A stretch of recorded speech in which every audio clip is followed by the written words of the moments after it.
Everybody, welcome to the HSA podcast. Today I have with me world-renowned Anthony Leach, and I've met him a handful of times. I met him during the Dizzy Run. And one of the things I want to do here in the podcast is I want to bring well-rounded. I don't want to bring all coaches. I don't want to bring all players. I have players talk. I have coaches talk. If you have an influence on the game or if the game has influenced you, I want to hear your story. I want to hear what you're about. I want to hear what the game has done for you, but also what you're doing for the game. Okay. And I know you've done a lot, and I'm gonna scratch the surface. And I'm gonna let you introduce yourself. Okay. But a lot of times I get coaches here like, I coach a little bit. I'm like, dude, you coached in the NBA. You did this, this, and this. They're like, yeah, well, I don't want to talk about it. I'm like, but I know you've done a handful of coaching. I know you had Cooper on your team as a young player. I know you've been in development. I know you've done color commentating. I know you run a business. I've seen you on Facebook, and every other time it just seems like you're exploring something new. You run an all-star game, a couple all-star games. Yes. That you're growing and developing, and I know that's just from the outside looking in. So tell us, where you're from, where were you born, your playing background, and then also what you're doing. Okay. So where do I start? So Anthony Leach, born and raised from Indianapolis. I'm an IPS kid. Went to Marshall High School. Went to Indiana University. I'm going to age myself saying this. My senior year was Keith Smart hit the jump shot in 1987. Really? So that's the last time they won. So I was good luck for Yeah. him. I wish I could go back to school and be good luck for him again. But since then, really two backgrounds. I got a corporate side, so I got a consumer packaged goods, biotech side. So I've worked for a lot of branded Fortune 50 companies, Pepsi. I was a national account manager for Nabisco. I was a director for NutraSweet. So I've done that level of work. I've been trusted with as much as $200 million in business and 53 people and millions of dollars in P&L, that sort of thing, which has helped me with, what I'm now doing, which is a coach. I was a long-time coach. I've got a 30-year-old now that started coaching in fourth grade, and ended up playing Division I, and I helped about 25 other players for that 2014 class get a college scholarship. Two of them went on to become medical doctors. Nice. Which is great. Because it's more than I always basketball. say that. Yeah, because they have that orange dimple ball, and to get you to Harvard, which one of the kids went to Harvard, he's black. He's a medical doctor now. That's crazy. That's awesome. So, but then also, I've got a 17-year-old too that I coach. So that helped me get into, the basketball world. And I started initially Prep Ball Stars because I just wanted to help kids and parents understand recruiting, understand something as simple. I have a parent call me every year. Hey, Tony, we're going on a visit. What should I wear? Every year, which I'm glad they called me, because you should have that relationship. You should take the visit serious enough to consider it to be an interview, because it is. Yeah. Things like that. But Prep Ball Stars, just exposure, camps, things like that. And that kind of morphed into, I have a sportswear company now, SVI Sportswear, Sports Ventures International is our company. And our motto is Create Your Own Adventure. And we've, you name it, all the Indianapolis public schools we've done something for, most of the county, several NBA players, sponsor teams. Jeff Teague was our very first customer. His Team Teague program. George Hill was our second customer. So that kind of lit the match for things. That's some big names. So we're in our fifth full year, and we're growing. We've done work for at least one customer in 25 states now. And but of course, we're looking for more. Looking to scale with that. So it's interesting. A story that I hear, I learned this the hard way, and I've heard this from another player. I had a Adidas sponsorship. They paid for all my gear. I wish. I walked in the gym one time, and I had Under Armour socks. It was a little logo right here. You couldn't see it. Okay. I got kicked out of the gym. Wow. Because it was like, we gave you gear, we give you all this nice stuff. If you're not going to wear our stuff, get out the gym. And it was like, that's how brand identities work. No, like, it's serious. And so I have a friend that works for it's overkill, but yeah, a drink company. Yeah. And if you sit down and you order if you don't order that drink, for example, if it's Pepsi and you order something that's not Pepsi, interview's over. And so to think about the brand identity. It's serious. I worked at Pepsi. Yeah. I was a manager there. Yeah. I managed, at the time they were called route salesmen, and they did the total job. They've since broken the job up, but the guys I managed, they took the truck out, delivered the product, took it off the truck, built the displays, sold the displays, all of that. I had drivers that fought Coke drivers in the aisles. Yeah. I had one of my drivers broke his hand on the face of a Coke driver. It's like that. It's like that. It's seriously. So, yeah, so it's really competitive like that. If it's Pepsi, Coke, Keebler, Cookie, Nabisco. Adidas, Nike, Under Armour. Yeah. If you go to Indiana, that's an Adidas school. Right. You can't wear Nike socks. You can't wear that. Yeah. There was, and this is something because I know, I'm pretty sure you know the story. There was a player that came in here, we were talking, he got to work out at T-Mac's house. Okay. T-Mac's an Adidas guy. And in his contract, you can't even walk T-Mac's house with Nike gear on. So he was working out in T-Mac's backyard. In his, obviously he's got a gym in his backyard. And so the guy had to work out, and he had an Adidas shirt, jeans, and boots. He had to work out it because he had no Nike. All he had was Nike. But that's all the little details you need to be aligned with when someone calls you and says, "Hey." Yeah, because you never know. You pictured with somebody at your house, and they pay a lot of money to T-Mac. And so this guy's sitting there with a Nike shirt on and shooting. Jordan. I get it. And it's just when someone calls you, and that's something that you and I have been through this process. We know how to talk to those players. Right. That a senior in high school, even parents going in, and I'm sure there's probably someone listening like, that's really petty. I'm like, it is petty. No, it ain't. But it's not. It's a lot of money. And so you can, especially with the NIL deals going on, you could possibly lose an NIL deal because guess what? You were wearing Under Armour socks. Like, I didn't even think about that, but you have been. I would have thought they would have at least, in your case, given you a warning and say, "Hey, man, But no, I was hard headed. But I had to learn my lesson. You don't know me that well. You know now. I do know now, and it's crazy I because bet you won't do it again. So. I work with Dr. Dish, and when someone comes in and calls this another product, I'm like, we don't have that. We got Dr. Dish, but we don't have that product because that is the way that the branding works. Like and I tell young players that, like, especially, I mean, LeBron got in trouble because he was, I don't know if you remember this, he was Samsung for a long time. And then I didn't know that. They did an update and they wiped off all his contacts. And he got on Twitter and said, "Hey, I lost all my contacts on Samsung. Can somebody help me?" And he got in trouble by Samsung because, like, dude, you just blasted our products. You can't do that. And so now he's with iPhone, but, like, those little details matter. So you broke off from corporate. Or are you still in corporate? No, I've not for the last 2 years. And this is what I like talking about with the corporate people, is because coaches, and I fall into this because I'm coach going into the corporate, but you are able to take those life lessons that you learn in the corporate world and apply them as a coach. Yes. And what ones did you bring? Which ones did you notice at work? Like, talk about that and how it influenced you as a coach. To be honest, I've learned more coaching in some respects about myself and about how personalities matter coaching than even managing people in corporate. Because there's a lot more emotions when you're coaching. And I would say to any coach out here, if you don't have thick skin, don't coach. I'm gonna look into the camera and say that if you don't have thick skin, if you want to make it about you, please do not coach, because it's not about you. I've had parents, get upset with me. Now, you don't like it right immediately after a game and you tell them not to do it, but if you're not tough enough to kind of deal with that, don't coach. Yeah. Because especially in moms, oh my God, ooh, these moms are rough. I mean, because especially with their sons, they're very emotional about it. And our generation of parents, it's like they want to, save their kids from every pain that they're ever going to have. And you, first of all, you can't do that. Number two, you shouldn't do that, because with pain and struggle becomes growth sometimes. Yeah. And you got to let that happen as a parent.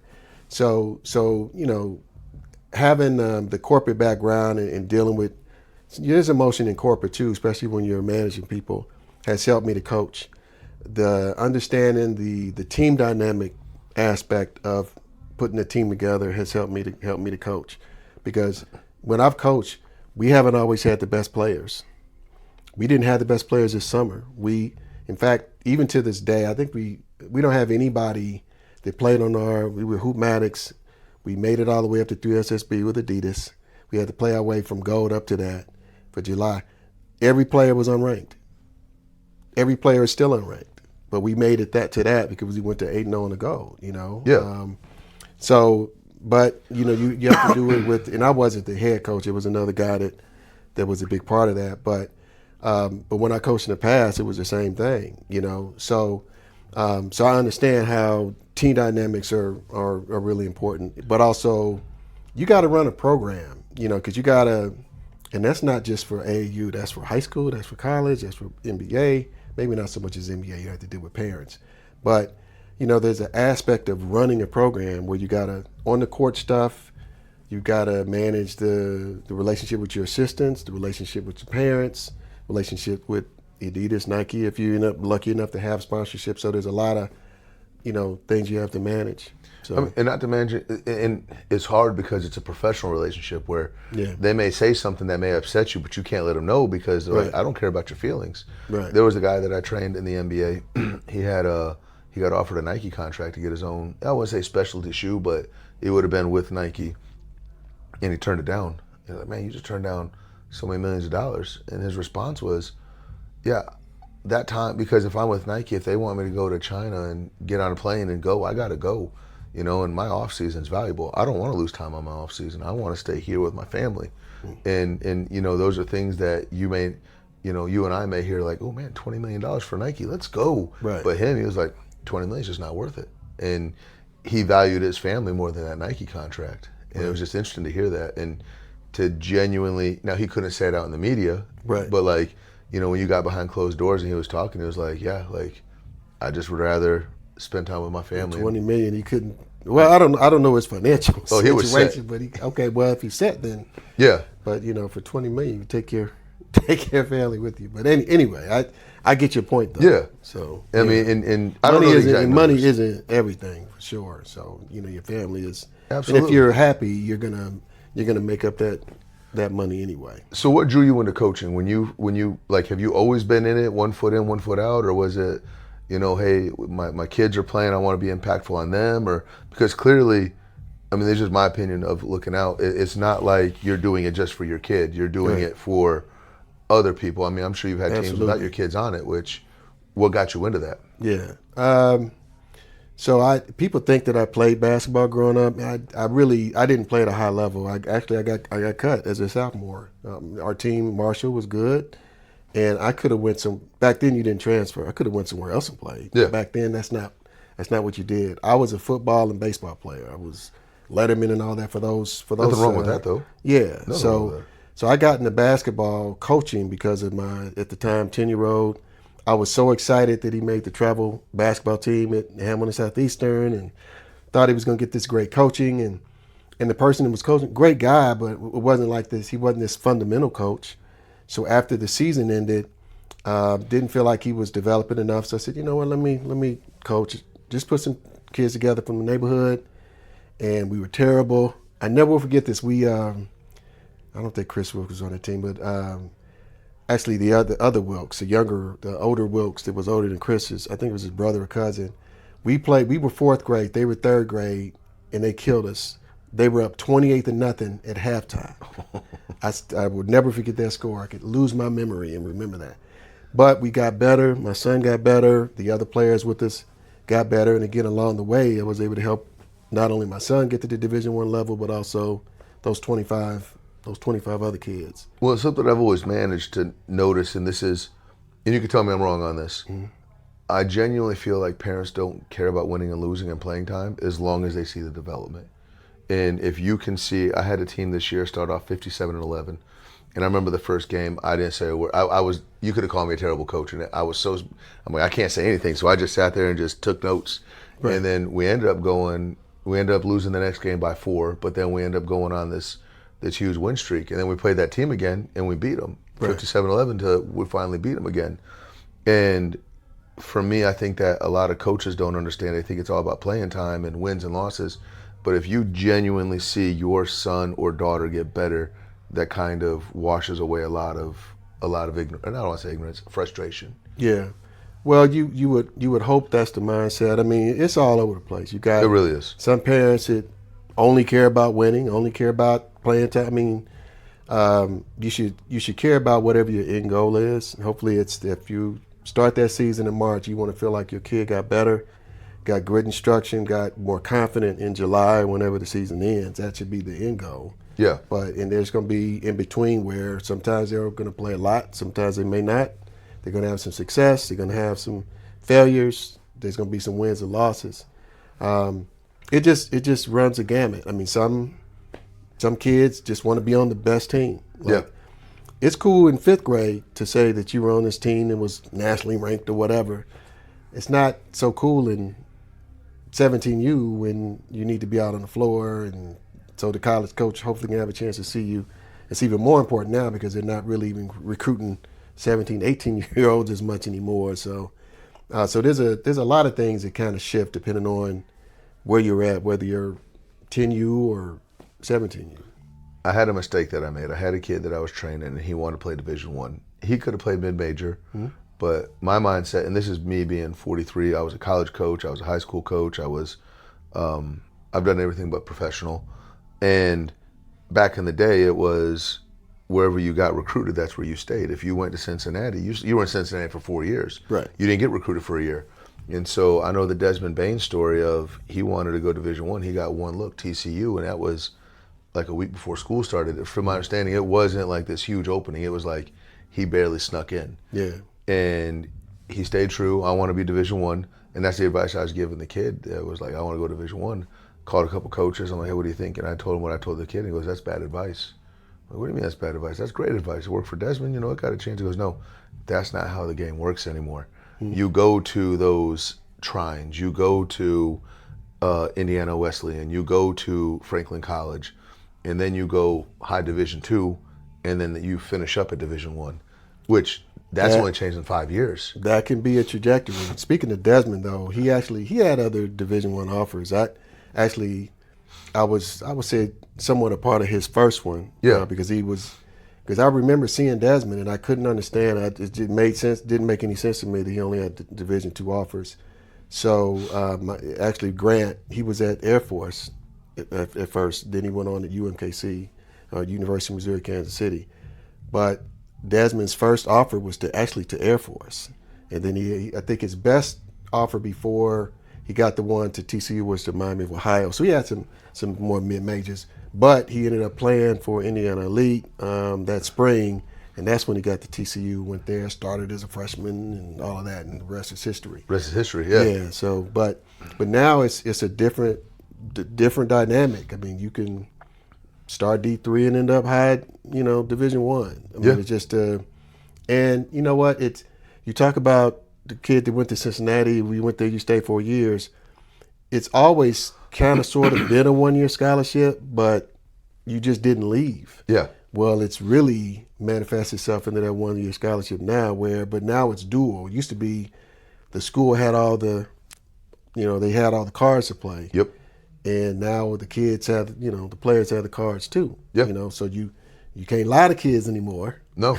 You can't lie to them and say, hey, you're going to start next year. We're going to do all these things. We know you're whatever. Well, you got to, you got to be more honest. And if it doesn't work, it doesn't work. So.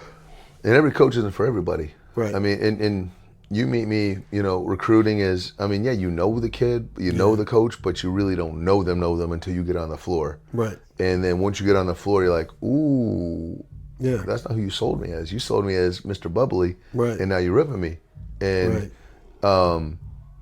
I think that it's good. I think there's a lot of good and a lot of bad. Yep. But there's a lot of old coaches that I talk to, not even coaches, a lot of old players were like, yeah, my coach promised me this, this, and this. I showed up, none of it. In fact, it wasn't even this, this, and this. It was the other thing that I wasn't even expecting. And so I think that's good that they have a lot more freedom to be like, you didn't give me this, I got to go. Right. So Indiana Elite, and then the whole time you're doing this, you're running SVI, you're just building it up. And you weren't with Indiana Elite, you were with Prep All-Stars. Prep All-Stars. Yep. But the whole time you've just been building SVI from the background. Well, that started in 2019. I was doing Prep All-Stars. The event you talked about, the All-Star, started Midwest Challenge. Prep All-Stars Midwest Challenge. The first year was 2018. So this coming up will be our 8th, 9th year, whichever it is. But the first year we Tyrese Halliburton played for Team Wisconsin. So it's Team Wisconsin, Team Illinois, Team Michigan, Team Indiana. And Tyrese played, Eric Hunter Jr., Kevin Easley. I mean, it was really a lot of time. Trevion Williams, who went on to Purdue, played for Team Michigan. So it was a really good event. So we typically have, I'd say, 9 out of the 13 Indiana All-Stars. They play for Team Indiana. So it's a really, really good event. So we did that in 2019. We've been having our Prep All-Stars combines. So I've done, I think, maybe 27, 28 camps since 2016. So we were doing that stuff. Again, it was more just all those things were helping kids. Like we've got between X and IG, we got over 22,000 followers now. Yeah. And I do write-ups for kids and mention kids and all that stuff. I don't charge for it. It was just, I just do it as more of a service just to help kids. There's a lot of college coaches that follow me on Twitter that I didn't even realize follow me until I had a kid I had to tell this quick story. There's a kid on the East Coast. I think he wanted to go to, his parents had something to do with Villanova where one of the buildings was named after their parents or grandparents. So he had money and wanted to pay me to help him get recruited. I'm like, that wasn't what I wasn't trying to take. But he said, I looked at your profile and all the coaches that followed you and all the coaches that I went to schools I want to go to follow you. And I didn't even know these are places from all over the country. I didn't know. Yeah. So I mean, I know a lot of coaches, but I didn't know there was some that followed that platform that I didn't know.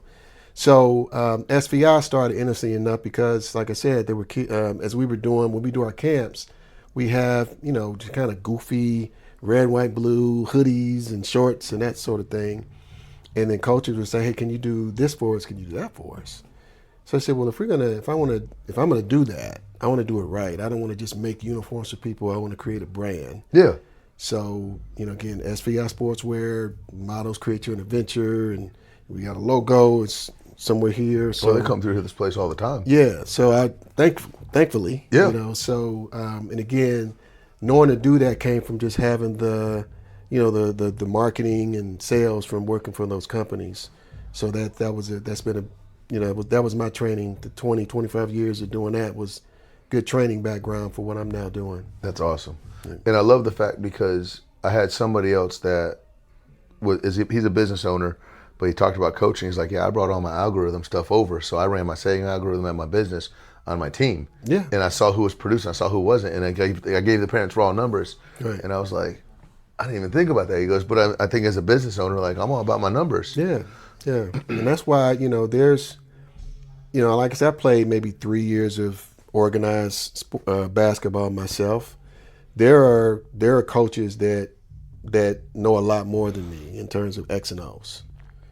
But in terms of the mental side, the team dynamic side, the understanding when, like, someone needs a pat on the back, and then somebody needs to be yelled at, cussed at, whatever. You gotta know the difference, because you can yell at and cuss at one kid and he'll hang his head, and you can say the same stuff and that kid will go harder.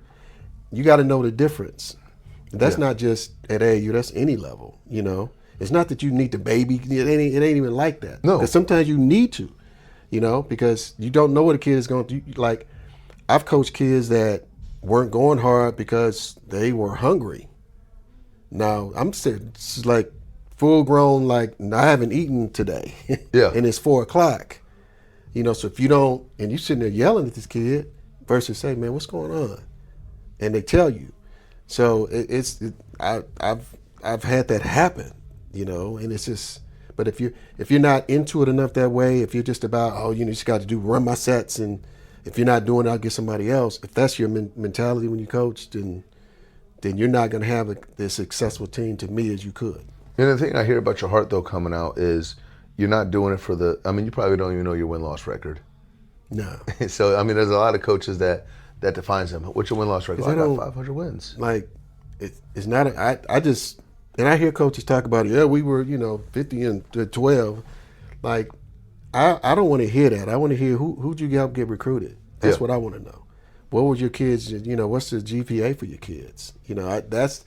That's the winning part to me, because to me, now everybody's different. Everybody wants to win. I get that. No, I get it. But winning for me is helping these kids get recruited. That's the thing for me. Or even if it's not recruiting, guess what though? You set them up for a life skill. And then one of my really good friends, he struggled in high school, but he wanted to go to pharmacy school and get his pharmacy degree. And we're all like, dude, you got a sociology degree. You're not even finished with it. What are you thinking? Right. And the comment he made to me was, and it stuck with me. He goes, I've only applied myself to one thing in my life, and that was basketball. And I was the best player on the court. And it showed. Right. So I know if I apply myself to something, I could do it. I've just never applied myself to something. Right. And those young men that are now doctors, you may have been that guy that was like, hey, well, how'd you know you could be a doctor? Right. Oh, because I had one coach that believed in me.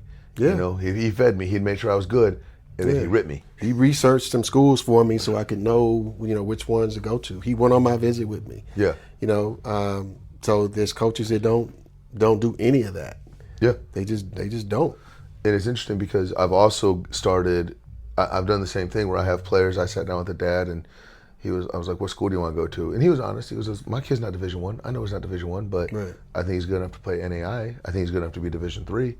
And he goes, I want to go over here and do this. I'm like, so why? So that school can see him. And I thought about it. I'm like, a while later, I'm like, why don't you just have me call the coach?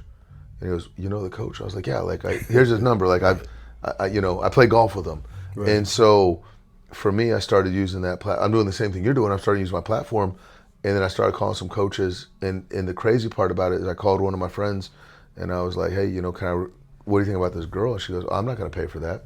I'm like, I don't want you to pay for it. She goes, well, this other program over here, you have to pay, the college coaches have to pay for the recruiting service so that you have a stream coming in. And then also that the girl also has to pay to get into the service. And so it's one of those like UC, and that's the whole pricing model. It's not development, it's not teams, it's not there. It's just a recruitment hub right. that is recruiting. But and to me, it's just like, is that really what I want to be known for? Right. Is hey, there's Paul. He turned $1 off, working off kids' recruitments. Or right. hey, you want to go to Indiana Wesleyan's? That's fine. I'll call the coach. Yeah. Hey, you want to go to Franklin? That's fine. I know the assistant. Right. And when you connect people like that, it's gonna.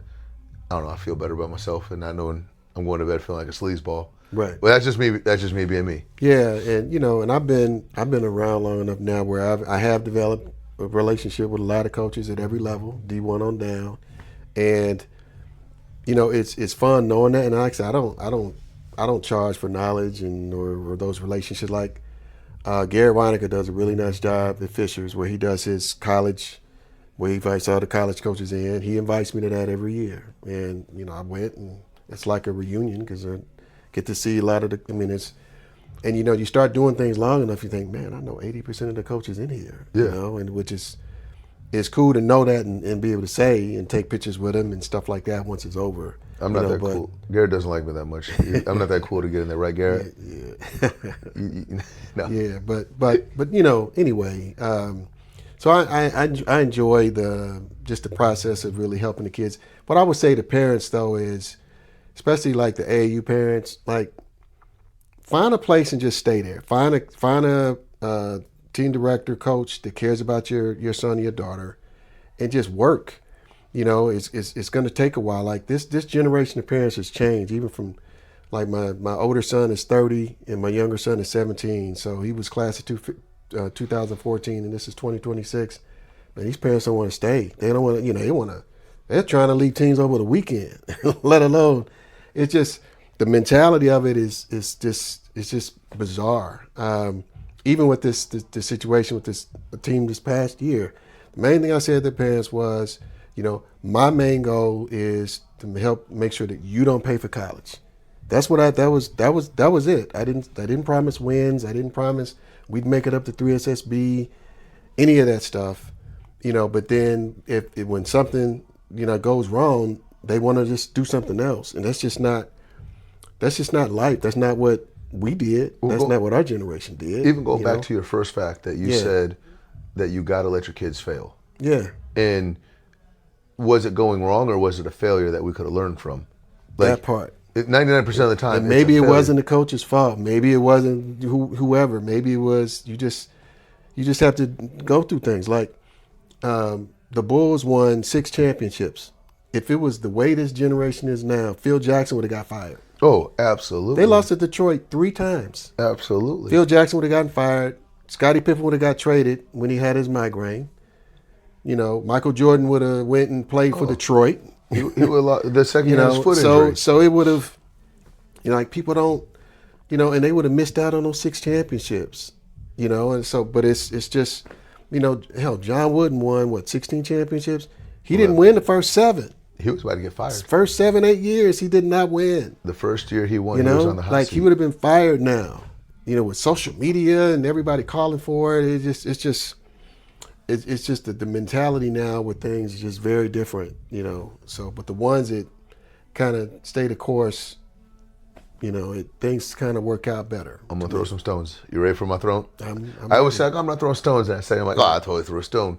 But if you look at the successful college programs that have been long-term success, all right, you have Duke. They've had 2 coaches in 40 years?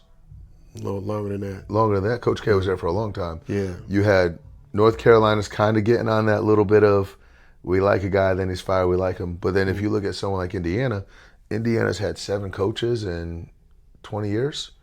Yeah. Now you look at Purdue and Duke. I mean, I'm from Florida, and I knew I knew what Purdue was before I knew it was in Indiana. Right. I moved up here. I'm like, oh, Purdue's here. Right. Like that's how much of a Purdue fan I was. Right. But you had Gene Cady, and then you have Matt Painter, yeah. And they could have fired Painter when he went out as the number 1, and they lost to I forgot the Pups, the KMU or something like that. Yeah, it was first round exit. They could have fired him. Yeah. But guess what? They rode through that ugly part. I think it was Florida Gold Coast or somebody like that. Was it Florida Gulf Coast? But it was. I remember it was an upset that shouldn't have happened. Yeah. And then the next year they made it to the championship. But like, parents have got to sit back and watch that and say, that's a learning opportunity. My kid wasn't. You weren't being malicious. My kid could have had a bad game. Instead of pulling him, you know what? We're going to ride this out this weekend and let coach. Yep.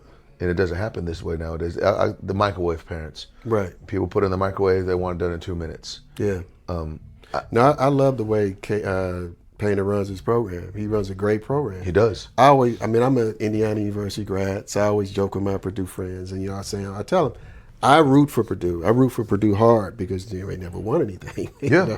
But that's joking. They're like the Cubs. But they're always in the hunt, always in the fight. I've got some friends also that are on the coaching staff, and but they do things the right way. I'd like to see them obviously win a championship, as I'm sure they would. Maybe this is the year, But, you said it now. But they run a great program. You mentioned Duke. You mentioned some others. Yeah. And I'm not happy with the way Indiana has done things at all. Like you said, 7, 8 coaches, but that's just. I mean, I don't even the team now. I know Trent Sisley. That's the only one. That's kind of like, who is that in the jersey? Yeah. But we'll get to know them if they keep winning, which Yeah. they are. So hopefully they'll get some things team. done. Yeah. I know Mendoza now. Right. I think it's cool that you have an honesty about you. I love that. Like, you you're can get that. like, I'm not gonna lie to you. A lot of Indiana fans, we're the greatest ever, and then you're like, are you really? No, man. Like I said, it's been almost 40 years since they won anything. So Yeah. I'm not gonna.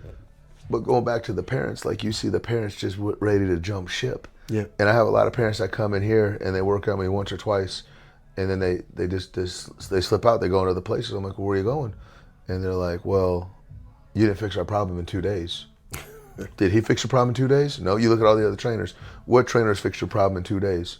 None of them. We keep leaving right before you get too early. And I think that, and this is, I don't know if it's an arrogant comment. I don't know if it's just a statement, but I think that if you want to get the best impact from me, you have to be here 2 years. If you stay here 2 years, you will be one of the best players in the programs. But I have a lot of kids that leave after 6 months, and what happened? Well, it was too hard. It was too challenging. And I'm like, that's how you get better. You realize that kid that's taking your spot is excited about that workout, and you're trying to duck that workout. The thing that I've seen the most, to me, that the good trainers, I mean, you can learn drills. Mm-hmm. There's a lot of trainers that say that they are trainers because they have drills, and that's great. I look at how the trainers talk to players. You got to be able to have a conversation with the player and with the parent, and hopefully you find a kid that's going to stick with you long enough that'll listen and get better. I'll go a step farther. I'll talk to the head coach. Yeah. If I'm coaching, if I'm training your kid, I want to know what you want me to tell them. Right. I want to be a sounding board. And I tell high school coaches all the time, if I'm working with one of your kids and you want to come in here and watch, do it. I support it. Well, I think that's important too, but you might run into a coach that don't like the player, and then you got to teach that that player to kind of deal with that, or maybe I've had that before. That's why I mentioned it. And maybe the coach wants a player to do one thing that maybe they're not even the best at, or maybe that's just someone that you're training is not as good as the person you already have doing it. So you got to train that kid to, if you want to be, maybe it won't even be that team, maybe it won't be in high school, but you got to learn how to do this thing so that you can go into college. Maybe you get to do the thing you really want to do for your AAU team or whatever it is. So it's a variety, but you, like you said, you do have to talk to the coach to find all that out, to see what the dynamics are and what you need to do as far as the training. It might be one of those, like I was working with a kid that sat behind Trey Lyles. Trey Lyles was a junior, this kid was a senior. Yeah. I mean, the honest conversation was, you're not bumping Trey Lyles. No. You're not. Like, that ain't happening. Right. So let's stop you from, there's a story that I love telling clients when they come in. Two guys are walking in the woods, bear pops up. One guy starts tying a shoe, the other guy runs. Or the other guy looks and goes, you're not going to beat the bear. He goes, I ain't got to beat the bear, I got to beat you. Right. And it's one of those, like, for me, when I develop kids, I'm also looking at, like, okay, so if you're the point guard behind Yogi Ferrell, you're not going to beat Yogi. So let's turn you into the best two guard. Let's turn you into the best three guard. Let's take that skill that you want and shift it. Yeah. And it may be uncomfortable. It may be uncomfortable, but I had a kid from Warren Central that played post. He grew up and he just played the post, and he came to me. And it's also picking and choosing your battles of, there was a kid at Morristown when I was coaching at Morristown. He just kept hitting shots in practice, but then when he'd get in the game, he would drive. And the player was like, hey, why won't you shoot? He goes, coach told me not to shoot. He told me to drive everything. I'm like, hey, hear me out. Give me one shot. Just give me one shot. Just let one rip. Boom, he does it. He makes it. And then I'm like, next game, I'm like, hey, give me two. Then give me three. Guess what? He starts shooting 60% from the three-point line. And then by that time, I have some evidence to go to the coach. Be like, hey, we need to get this kid to shoot. He's shooting 60%. Right. And, I kind of egged him on. But now I'm like, hey, if you go out there and you go 0 for 40, and you come back to the bench and say, Paul told me to do that. I'm like, I don't know that kid. I've never talked to him in my life. Right. Like, so you have to, as a trainer, you have to also, with my kid that was the post player, like, you can't just go to the wing and go 100 possessions on the wing. Mm-hmm. But you know what? You could play post, pop out, boom, get a rip, get a score, and then that's all you do. Right. And then you do it 3 times. Because if you go out there and go 0 for 40 on the line and you got ripped 24/7, you're like, what are you doing? And you point me and you say, hey, well, Anthony and Paul told me to do this. Like, right. That's not how growth works. Right. So you got to be willing to be patient to let that thing grow. Right. So, yeah. What are you doing now for basketball? Like, I know you have a lot of impact, but like, what specific things could people listening go to, attend? Like, what's in the works for this upcoming year in 2026? Well, we still have we've done Prep Ball Stars Combine. That was kind of the name of it. We're going to rebrand for some things. I won't say what the name is now. We're still working through that, but we want to make it more interactive, more fun for more middle school and also high school. So that's in the works. So stay tuned for that. We got Prep Ball Stars Midwest Challenge. We're finalizing the location, but it's probably going to be May 9th this year. Okay, May 9th. But it's still going to be, Team Indiana should be really solid. Wisconsin, Team Illinois, Team Michigan. Year 5 you've been doing this? This will be the 8th or 9th year. How many titles does Indiana have? The last 8-0? The last 5. The last 5? The last 5. Okay, so you calling out Illinois, Michigan? I mean, yeah, they got to bring it. I mean, they keep, especially Illinois, they keep talking. I mean, bring your best. I mean, don't tell me who you didn't bring. Bring it. We pay for everything. We pay for hotel. We pay for your food, your uniform, gear. So there's no excuses to not come. So I love you're it. available that weekend. Don't say you're not. So, but no, it's a really fun event. I got one more question for you. Okay. All right. If you wake up tomorrow, you're the commissioner of basketball. Like, every rule, you can control everything in America. Okay. What rule are you passing and why? And I've had people say 4-point line, swishes are worth 4. Some of the coaches are saying like you can't coach your kids over the summer. You gotta let them Commissioner self-coach. for what level? Any level. You can pass a rule in the NBA. You can pass a rule in middle school, high school. Any rule you want is done. What rule would you pass and why? I would say if I could be the commissioner in college, I'm a big proponent of them being able to transfer. Yeah. I think they should kind of put maybe have it to where you get one transfer, and then after that, maybe it needs to be coming from a committee or something like that. Because I do think I love that you have the freedom to move. I like freedom of movement. I don't like freedom of excuses. You're just going to leave because you got beat out or because the coach yelled at you or whatever. I want to kind of get rid of some of that. But I do like the freedom. I want to have at least one transfer. Things don't work out. Coach lied to you. Bad situation. Somebody beat you out. Stuff happens. Great. But if you go there and then the same thing happens again, at some point you just got to fight harder. Yeah. So that would be I would kind of that'd probably be the one thing I do. I love it that these players are getting paid. Yes. Love it, because where was that money going before? Whose pocket? So Schools. And then I'll tell you this quick story from the reason I say that. I went in '94. I was working for NutraSweet. I was a director and I managed Canada. So I had a lot of I actually had the Pepsi account for Canada. Took some clients to the Final Four. It was in New Orleans. Yep. And Chris Webber called a timeout. I was there, and and I watched the dynamic of everybody making money. They had Webber, Michigan shirts in the Foot Locker with his name on the back, and he was not getting a dime, not a penny. They were selling posters and everything else, and I thought, man, this is wild, But what really made me not like it was Donald Williams, who played for North Carolina. He had a corner three. He hit the game-winning free throws for the timeout. He hit those. Well, he didn't make it in the NBA. He didn't make it there. But he helped North Carolina secure that win. Millions of dollars was made that night. Millions of dollars for North Carolina. Millions, huh? And I was at billions. But when I left to go back to Chicago, which is where I was living at the time, we were at the same gate area as the University of North Carolina. So I saw them sitting there, and Donald Williams, like, he could barely put a pants and jacket combo together. Like, you can tell when somebody just like it was hand-me-down or whatever. And I'm like, man, this guy don't have any money. It's just, he just made all this money for this university, and he can't even put a decent suit pant combo together. So I've been a big proponent of them getting paid really since then, so I'm glad that's happening. It's interesting because there was a football player from Purdue, I think it was probably a decade ago. He wrote an article about why football wasn't worth it, because he had to get a communications degree. He goes, I didn't want a communications, I wanted biomed, but I couldn't get biomed while I was playing football. And now if I go back, I have to repay for all my school. I'm not in a better situation. Now my body's all beat up. I've had 17 surgeries in 4 years. I can't go back and produce. I can't go back in hard labor. And he goes, what position did playing football get me in? And a lot of times I see these kids, and this is always my story to people, is like, it's okay if you don't play college. It's okay if I want you to. That's obviously the goal. But, I mean, you're just one ankle twist, ACL tear, you're one shoulder rip away from that being taken away. Right. But now, if you could find a way to apply basketball, those basketball life skills to things you're doing in life, I mean, there's a lot of medical scholarships, there's a lot of academic scholarships.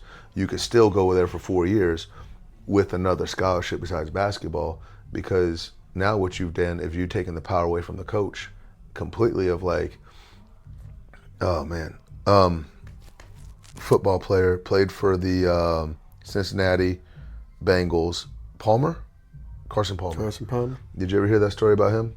No. And again, I don't know this directly. I could be lying about it, but he says, I want to get traded, and the owner says, no, we're not trading you. And he comes back the next day, slides this, he goes, that's my bank account. I haven't spent a dollar you guys have given me my entire time. I've been living off sponsorship. So either you pay me or I retire. Guess who holds the cards? He does. He ends up going to, not Vegas, the Raiders. To the Raiders. But he again, when you're a college player and the coach holds all the cards, you don't have the right to do that. Right. You know, now when you hold a couple of the cards a little bit and you say, hey, I need this to happen. I need you to be more respectful. I need air conditioning in the dorms. I need a food allowance, you know. And he goes, oh, we'll just drop your scholarship. Oh, that's fine. I got a medical scholarship right here. I don't need your scholarship. Right. Like, and it just changes it. So, yeah. Anthony, I appreciate you, man. Yeah. First off, phenomenal job. Thank you for your time. Loved it. You're welcome. A lot of good insights. Hey, if you're listening and you made it this far, obviously you heard something you like. Make sure you like it, you share it. If you heard something you didn't like, put it in the comments. Let us know. We'll get him back on and argue with you a little bit. But there's a lot of things that he said as far as empowering players, but also taking the life skills and applying those to real life. And we appreciate it. Check us out, subscribe, share it, and we'll talk to you soon. Thank you, Anthony. Thank you.